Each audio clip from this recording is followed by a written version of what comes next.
Welcome back to the South Stands, a Buckeye football podcast by Ohio State fans for Ohio State fans from the West Coast. I'm your host, Zach Moore. Today is Sunday, October 15th, 2023, and I'm here with a few thoughts on number 3 Ohio State's 41-7 pasting of the Purdue Boilermakers in Ross-Ade Stadium yesterday afternoon. Well, look, I got myself all in a kerfluffle over nothing, as it would turn out. But I thought there was good reason to be concerned coming into this game. No Emeka Egbuka, no Trey Henderson, no Mayan Williams. Then all of a sudden, no Chip Trayanum, who had to leave the game with what looked like a concussion. No problem. The Buckeyes rolled. It was never in doubt. 486 yards of total offense for Ohio State. A combined 17 of 30 for 334 yards passing and 4 passing touchdowns from Kyle McCord and Devin Brown. Once again, Dallin Hayden to the rescue in the run game. 11 carries for 76 yards and a touchdown. Hayden averaged 6.9 yards per carry. I think it's clear Dallin Hayden has to have a role in this offense. He gives you something different from the other backs. He gives you vision. He gives you the ability to kind of squeeze every yard out of every carry. He runs north-south. He runs with good burst. He runs with strength. I think Dallin Hayden has to be a part of the plan moving forward. I thought it was ridiculous when Ryan Day said in his media availability that they were going to redshirt him. You're running at a national championship. It should be all hands on deck in the run game. We can't rely on Trey Henderson. That should be abundantly clear at this stage. Health-wise, you just can't rely on him. I don't think you can rely on Mayan Williams either. I mean, when he has played this season, he's looked like a shell of himself. He was unavailable yesterday. So Dallin Hayden has to be a part of the plan running the football for Ohio State. We know Chip Trayanum, hopefully I assume it's a concussion that he sustained. Hopefully he'll clear concussion protocol and will be available moving forward. But to me, it's got to be Hayden, Chip Trayanum, and then whatever you can get out of Trey Henderson, whatever you can get. I don't know what you can rely on from him, but I think those are your 3 lead guys, in my opinion. Hayden's got to be a part of the plan. And this idea that he should be redshirted, just ridiculous. I mean, you need to flush that plan if you're Ohio State. It was a bit of an off day for Marvin Harrison Jr. He finished with 105 yards receiving and a touchdown. And I guess that speaks to his greatness if he finishes with 100 yards receiving and a touchdown and we say he had an off day. But he was targeted 13 times, only 6 receptions, and he had several uncharacteristic drops. We also saw a drop from Julian Fleming as well. I thought Kyle McCord was good in this game. He finished 16 of 28, 276 yards, 9.9 yards per attempt, 3 touchdowns. He was under duress most of the game. And I said this coming in, that's the one thing that the Purdue defense does well. They do a good job of getting pressure on quarterbacks. And they did come after Kyle McCord in this game. In his post-game column, Bill Landis noted that Purdue blitzed Kyle McCord on 80% of his dropbacks. And McCord was pretty damn good against the blitz. He was 11 of 23 for 178 yards and 2 touchdowns, and 4 of those incompletions were drops. So I thought this was actually a pretty good test for McCord and the Ohio State offensive line against a defense that's good at bringing pressure, because they're going to see a ton of pressure next week against Penn State and a defense that actually does it better. So I thought this was a good tune-up for McCord and the offensive line for Penn State, and I thought they passed the test reasonably well. Now, Purdue did get to McCord a couple times. They sacked him 3 times. They did get the strip sack on McCord that led to Purdue's only score of the game. They did sack him one other time, and McCord was ultimately flagged for a intentional grounding. Initially, the play was ruled a fumble, but then upon review, it was ruled an incomplete pass, and they ended up flagging him for intentional grounding. So McCord, I think, has to be a little bit better at sensing pressure, at stepping up in the pocket, and then when he does go down, he's got to protect that football. So that's one area of McCord has to get better. But overall, I thought he was good again today. Again, 16 of 28, 276 yards, 9.9 yards per attempt, 3 touchdown passes. And I also liked what I saw out of the young guys. Carnell Tate, 3 receptions, 79 yards. He had a 55-yard explosive down the middle of the field. It was funny. He slowed down on the play. I think he thought the defensive back was closer than he was. And Tate might have even scored on the play if he just kept running. But sky's the limit for Carnell Tate. We also saw Brandon Inniss for the first time this season. with a long touchdown reception, 58 yards. That throw was from Devin Brown, and it was at garbage time, but still, hell of a catch and run for the touchdown by Brandon Inniss. And we saw another very productive day out of Cade Stover. 4 receptions for 53 yards, 2 touchdowns. A couple of catches in traffic by Stover that were excellent, and his first touchdown grab at the goal line was a hell of a catch. The ball was thrown behind him. There's a lot of mustard on the ball from McCord. Stover is quickly becoming one of the best pass-catching tight ends in the country. Love what I'm seeing out of Cade Stover, and he stepped up when Ohio State really needed him with Noah Meka-Igbukah. We also saw a new wrinkle from the Ohio State offense, and I'm not sure I liked it.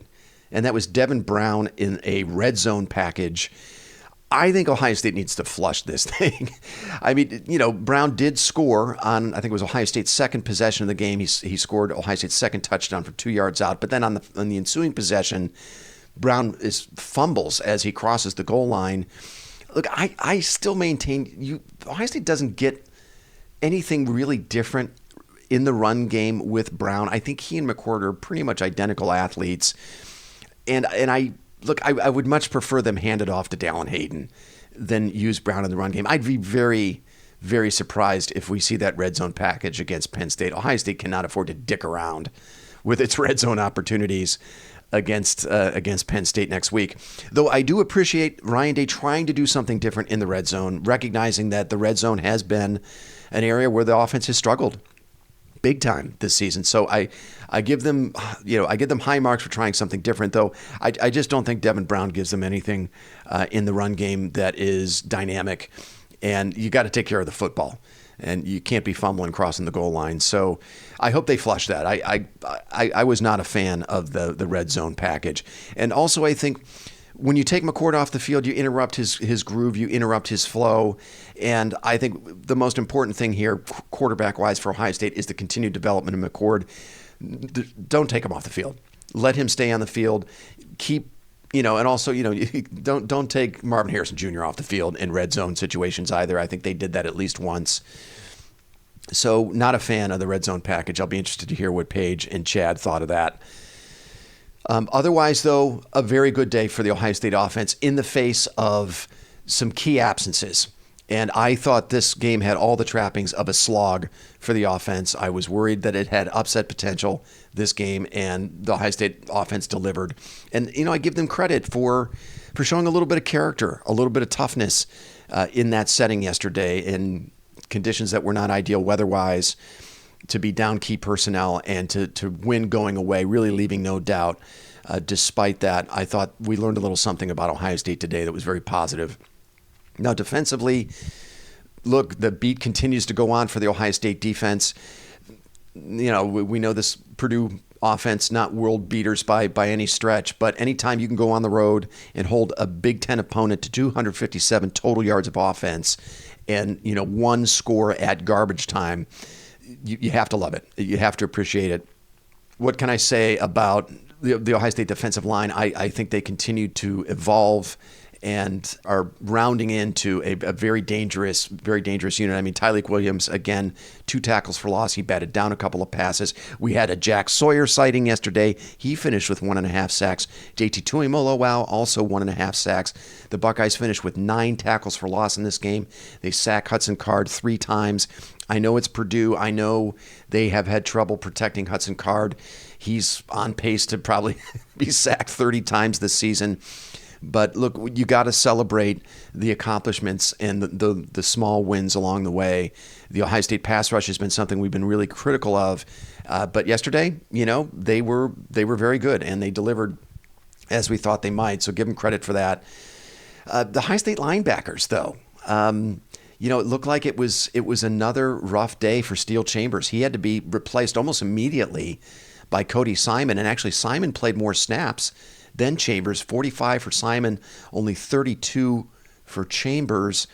Eichenberg was solid yesterday. I kind of felt like, Purdue got a little something going in the run game with Devin Mockabee.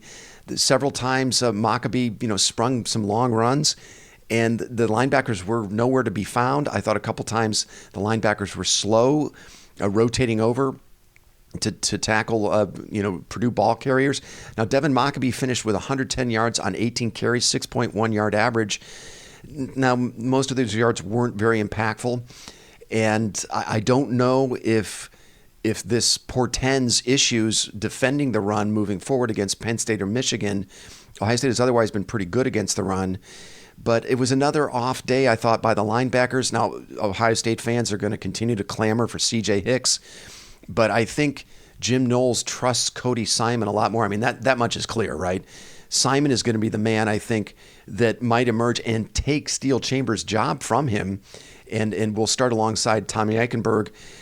Not a ton of run for C.J. Hicks yesterday, and I know that's going to be disappointing for a lot of fans. C.J. Hicks finished with, I think, 11 snaps played. I think he did have one tackle. Yeah, 11 snaps for C.J. Hicks.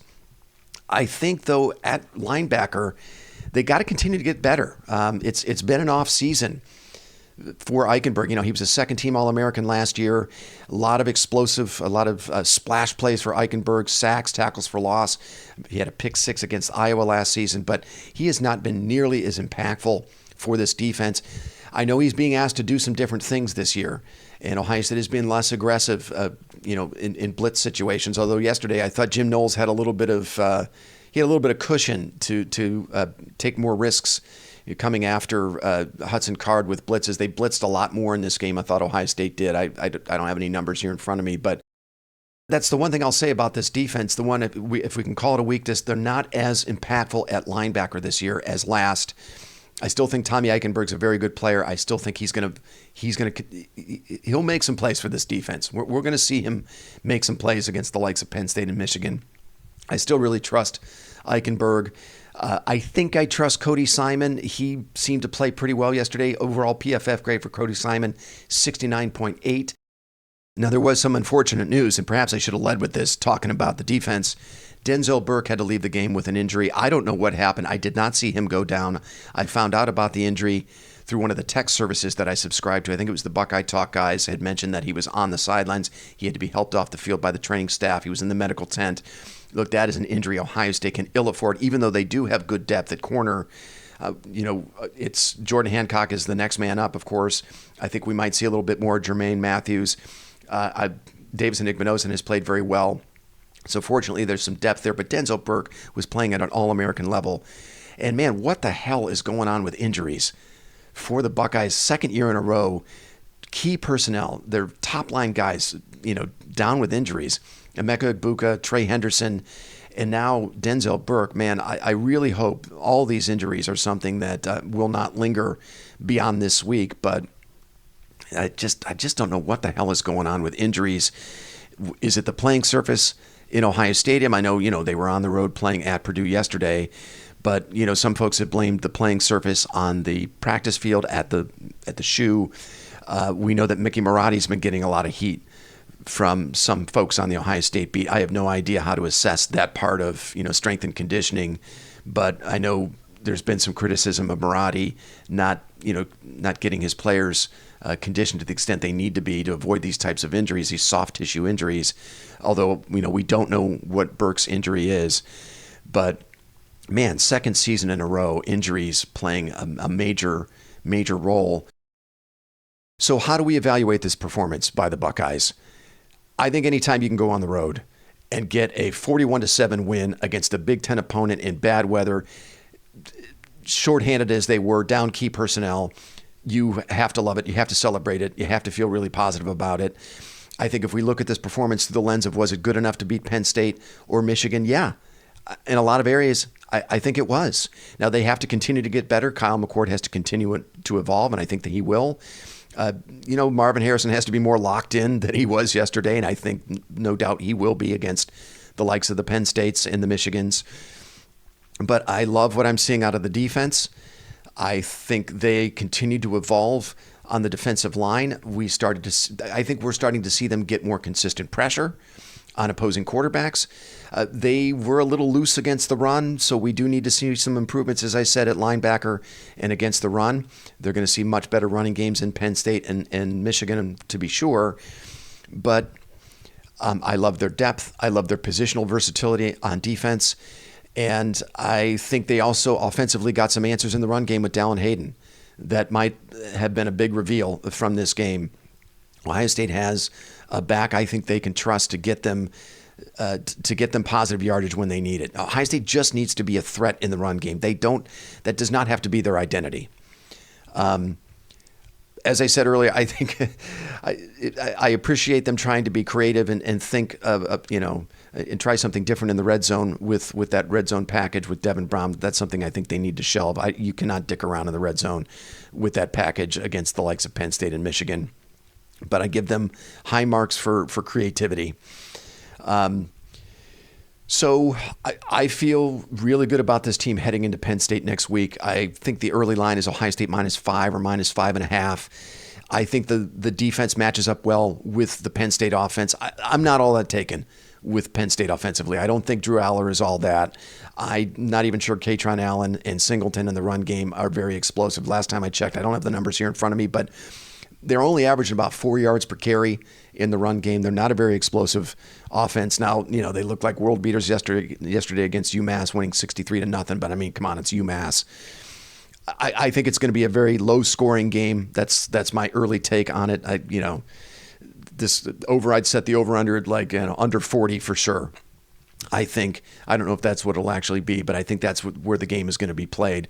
We're going to spend a lot more time diving into that game here in the coming week, probably on Thursday. Chad, Paige, and I will have a look at that game, so I don't want to spend too much time looking at it, but I feel good about Ohio State going into that game, and I feel good about where Ohio State is relative to some of the other teams around the country. I mean, Alabama really struggled against Arkansas. They escaped with a 24-21 win at home against Arkansas. I don't think Georgia looked all that great against Vanderbilt, and they ended up winning by 17, but that game was closer than it needed to be. Now, Michigan, man, they continue to roll. They just pummeled Indiana 52-7. And they, I hate to say it, I hate to admit it, but they look like the most complete team in the country. They look like a juggernaut. Now, they've not played anybody. We're going to learn a lot more about Michigan late in the season in November. They have a pretty tough gauntlet they need to run on the road at Penn State, on the road at Maryland, and then before they get Ohio State. So we'll know a lot more about Michigan at that stage. But early returns, man, they look really, really good. And they're doing what they're supposed to do against shitty competition, which is just, wiping the floor with them. And that's what they did with Indiana yesterday, 52-7. And actually, Indiana led that game 7-0. Then Michigan scores 52 unanswered. I think if you watched Notre Dame pummel USC yesterday as they did and as everyone expected in Notre Dame Stadium in South Bend, you're an Ohio State fan. You have to feel really good about having gone in there and beaten that Notre Dame team a few weeks ago as they did. All right, I think that's going to do it for me. I'm going to leave things there. I was kind of freestyling it today. I didn't do my usual prep for the pod. I just didn't have it in me. It was a long, long afternoon watching college football yesterday. And of course, I had a few libations while I was watching all the action. So you can expect a podcast from the three of us, Paige, Chad, and myself, looking at the Penn State game probably on Thursday. Until then, thanks so much for listening, and go Bucks.